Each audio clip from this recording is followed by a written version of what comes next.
Good evening, everyone. Happy Saturday. Happy hot, sizzling Saturday. Thanks for joining us in this nice, cool space. Great to see you. I'm your host this evening. I'm Lora Painter, evening anchor at ABC 10 here in Sacramento, and a proud board member of your Sacramento Philharmonic and Opera.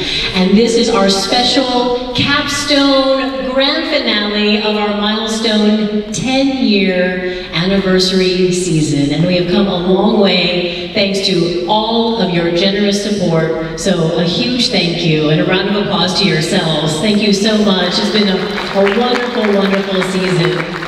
And joining me on stage is our illustrious artistic advisor and principal conductor, Ari Pelto. How are you doing, friend? It's good to see you again. It's actually a little hot on stage, isn't it? It's a little warm too, yeah. We scheduled it just for you. It's a little springtime sizzle here.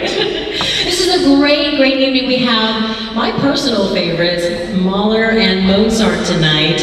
Before we talk about all that we've accomplished in this special season and what we have upcoming for next season, I want to start with the music that we'll be hearing tonight. Let's start with Mozart. This is his number 35 symphony, the Haffner. I was doing some research on them, and apparently they are one of the most, or were one of the most prominent families in Salzburg. Can you tell us why he would have written a piece named after them? What was Mozart's relationship with them? What's the origin story of this symphony? So, yeah, I don't know if there are Haffners still around in Salzburg, but there might be.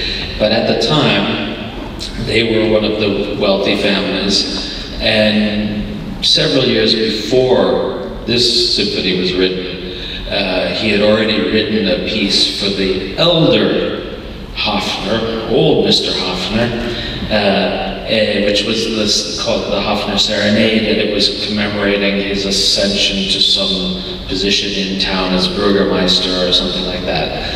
And so several years later, now Mozart's in Vienna, and he just had written and had already been performed the Abduction from the Seraglio, if you know that opera. That's if you've seen the movie Amadeus, it's featured prominently in that. Too many notes. Yeah, that's the one with too many notes, according to the emperor. But it was a success, and as a result of this success, one of the things that Mozart had to do, and composers did a lot of, was write arrangements of something that had just been premiered. And so at the moment when he wrote this, he was busy making arrangements of this opera, Abduction from the Seraglio, for wind octet and string quartets and various ensembles that would go play it in various places. And it was a way to, because they were published, it was a way to make money. And so he was busy with that, and he was busy with, he had always students and a big teaching schedule and all of that. And his father wrote and said, oh, the younger Haffner now has got some big thing coming up. It was more than a birthday, but less than a coronation. Some event, some big event celebrating the Haffner, the younger, and you got to write a piece. They've been so good to us, and we have strong relationships, and they're very important, so you got to write something. And Mozart was busy, and he wrote back and said, yeah, I've got a lot going on. No, you have to do it. Mozart responded well to that sort of motivation. So he wrote, we all have this idea that he wrote everything super quickly, and he could like jot it down in a day or something. And this is one of those pieces that he wrote apparently so quickly that he kind of forgot what he had written several months later. When it was sent back to him, he sent it in little pieces, like a little part of one movement, and then the next movement, and then the next movement, and so on.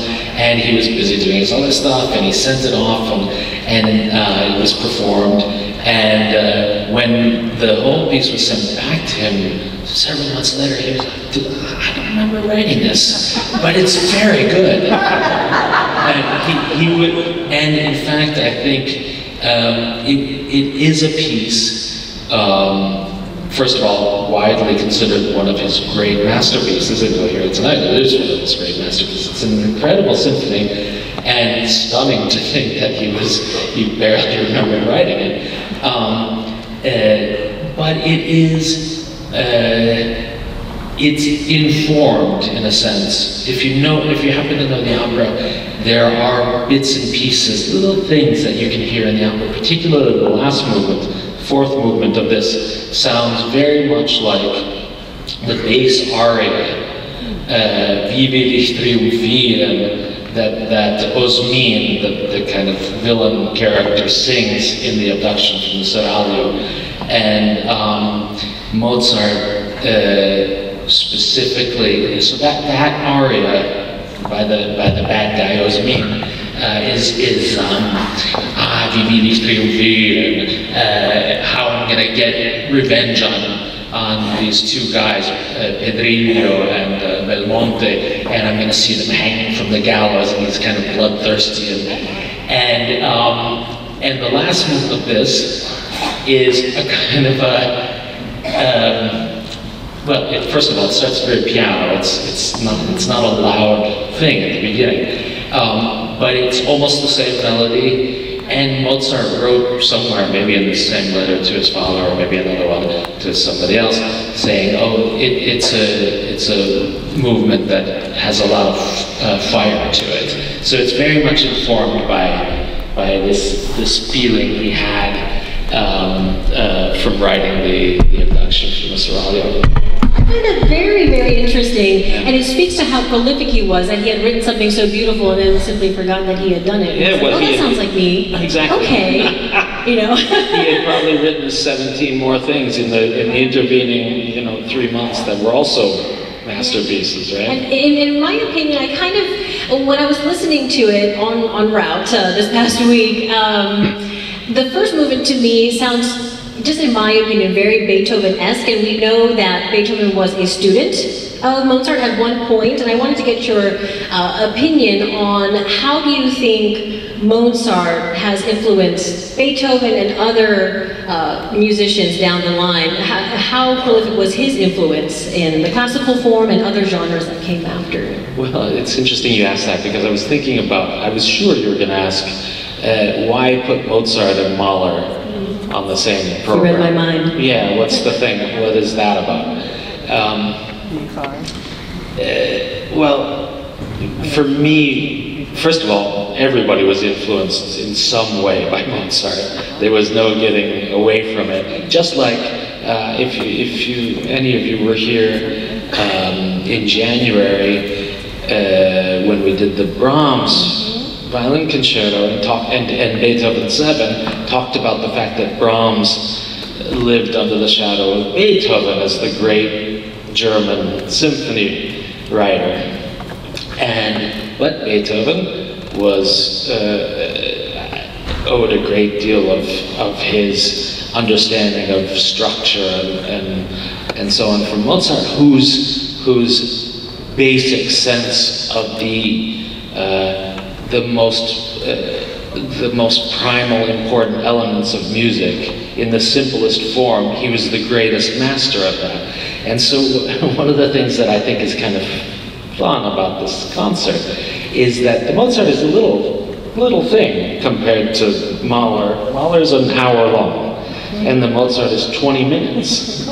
And that's Mahler's shortest symphony, right? And it's Mahler's shortest symphony.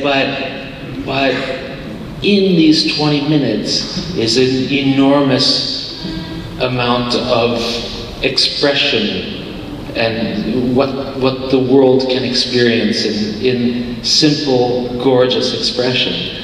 And Mahler believed in this idea that a symphony had everything in the world. Everything in the world that you can experience, you should find in a symphony. You find in his symphony. And so for me, this idea that this sprawling 1 hour symphony, which Mahler was writing to express everything there is in the universe, in a funny way Mozart did that without even, couldn't even remember that he had written it 6 months later. but there it is. Every little phrase is a kind of a microcosm of what music is. That's the way I experience it. And you had referenced Amadeus earlier, and one of my favorite lines is when Salieri mentions like removing one note and the whole structure falls, right? That is so Mozart. He just condenses this whole universe in about 20 minutes, which we're going to get to experience together on this stage momentarily, which is so exciting. I wanted to get, before we move on to Mahler, just kind of wrapping up Mozart for the time being, how would you describe this piece? When I was listening to it, it's very bouncy, very exciting. You mentioned fierce. Yeah, so as I said, let's see, the first movement he writes con spirito or spiritoso or something like that, but in fact, he said that both the first and last movements should be fiery. And the last movement is simply marked presto, it doesn't say with fire, but that's the feel of it. And in fact, I kind of think that's a thing about Mozart, because it's part of the period he lived in.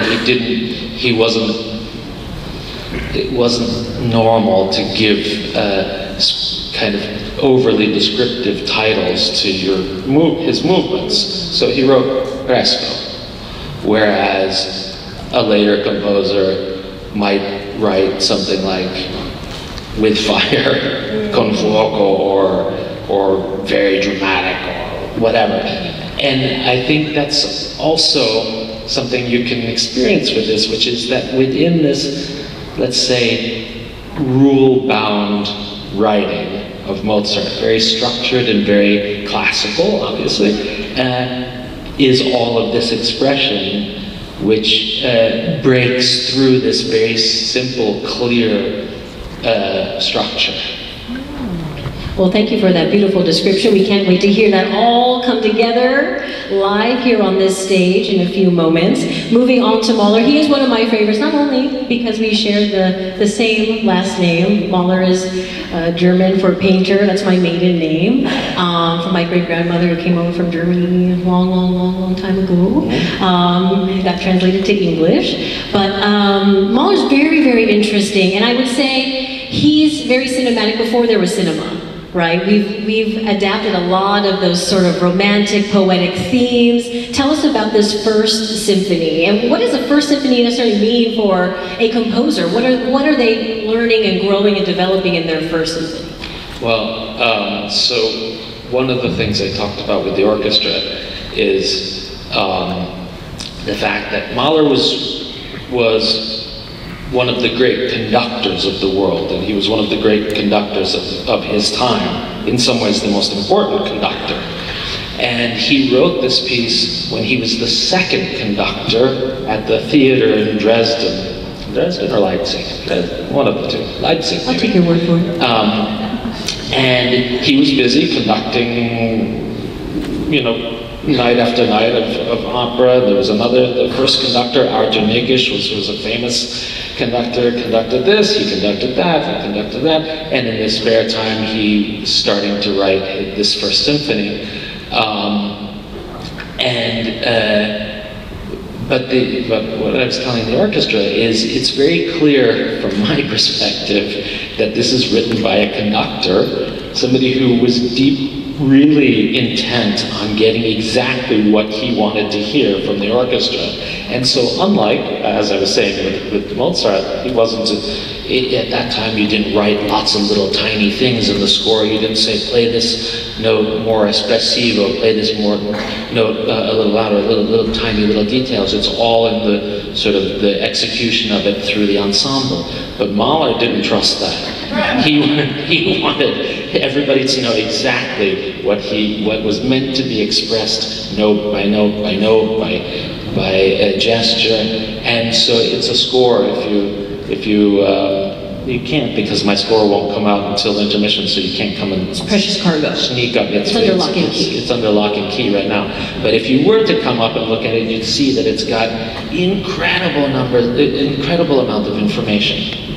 And so that there are two things about that. One is this is the work of somebody who's primarily thinking of how you conduct it, and there are notes for the conductor also. This is quite unusual in a score. Mozart didn't write, this is a note for the conductor, try this in 2, conduct like that, try this part like that, you know, it's nothing like that. But Mahler, there's a little note saying, for the conductor, I really mean it when I say this little thing in the score. It must be very intimidating to perform for him. I'd be so scared. But it's also, it also is sort of an example of somebody's first symphony. You know, he went on to write. Do you find less notes in his latter symphonies? Does he change? He stops writing notes to the conductor. Is he a little more confident in himself then? Maybe. Well, let's talk more then. So thank you for that. That's very, very interesting. I'll now answer a little question about the cinematographic side of things.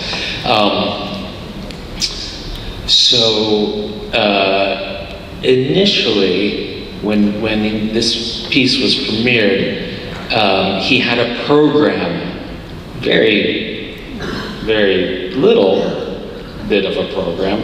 By a program, I mean this music describes this in the way that, for example, Beethoven's Pastoral Symphony, the 6th Symphony, there's a country dance, and Beethoven writes in this score, this is a country dance, and then the orchestra evokes this image of a country dance. So that's kind of, or you hear the cuckoo, you know, calling in the forest, or you know, something like that, or a cock crowing in the morning. Program. By that, that's what I mean by a program. And Mahler wrote initially a program, a few ideas of what this piece was about, and so in a sense, that's like cinema, right? He's depicting in the very opening, for example, what it says is the initial program he wrote was the advent of spring after a long winter, the first thaw after a long winter, something. And you'll hear at the very opening of the piece something that is kind of frozen winter, frozen ice. That's the first sound you'll hear. It's just this still sound of winter. It's so quiet. Yeah, and then, sure enough, what comes is the thawing and spring coming, and it's and the program is in some places very, very clear. There's a connection between the symphony and a set of songs that he wrote just prior to this, called the Songs of a Wayfarer. And one of the songs is called Ging heut Morgen übers Feld, which means I went this morning over walking in the field. And in the song, he says, I went walking over the field and the finch said to me, good morning, and isn't it a beautiful world? And then the rest of nature agreed, and everybody called out, isn't the world so beautiful today? It's like this feeling of spring. He clearly lived before all the iPhones and all this noise and distractions and things tweeting at us, and he was listening to real tweets, real bird tweets. Yeah, exactly. So there's a direct quote at the very, almost at the beginning, just after this first frozen sound, which is from that song. I walked across the field this morning, and the birds were chirping, and you'll hear that very clearly. There's the birds, you will hear them. Now, the important thing is, and it wasn't much more than that. I mean, he didn't go on to say, and then I walked around the corner, and then there was a little rabbit that walked across the path, and then I saw a bear. Not like that. It's not that detailed, but it gives the impression of what you're experiencing. Later on in his life, he rejected that idea, and he told people, no, I don't think about the program. It's nonsense. Just listen to the music, and it'll tell you what it is. Nonetheless, it's there. The most probably interesting and descriptive movement is the third movement. Yes, That's my favorite one. Which you may very well know. It starts with a round of Frère Jacques, but in minor. In the minor key, not da da dee dum da da ba da dee dum, Frère Jacques, and like a funeral. Yes, and what he said is this is a funeral march, but specifically there was an etching by an Austrian artist that was popular and well known in the middle of the 19th century that depicted the hunter's funeral. And the hunter's funeral, this etching shows the casket of the hunter being drawn by the animals of the forest. And you see up front... like a Snow White kind of, Black Forest. Macabre, imagery. Yeah, and so you see a bunny rabbit, tall, or a hare at the back of the thing with a handkerchief, drying his eyes. And on the other hand, you see a little bit of maybe snickering in the front from some of the other animals. There's a bear, there's a wolf on his back legs. And the idea of this was, well, obviously, what does it mean for the animals to bring the hunter to the funeral? It's a very victorious for them, right? In a way they feel more safe. And very ironic, and the music has an enormous amount. It has great juxtaposition of a kind of a parody feel. And there are clearly moments when the animals are laughing at the hunter. There's no question about that. And he even writes in the score for the clarinet to play cheekily this one thing. You'll hear it. Can't wait to hear that, to play cheekily? Yeah, cheekily. You'll hear it. Is this part of the klezmer part too? Because that's one part that I really love, is the klezmer tune. Right, and that's part of it. At the very front of this etching, I can't remember what animals there are that are playing some instruments. But it's like there's a little klezmer band, and Mahler was Jewish, and he grew up in a Jewish household in a little town where he would have heard. He didn't himself, as far as I ever heard, play klezmer music, but he would have heard it all the time as a child.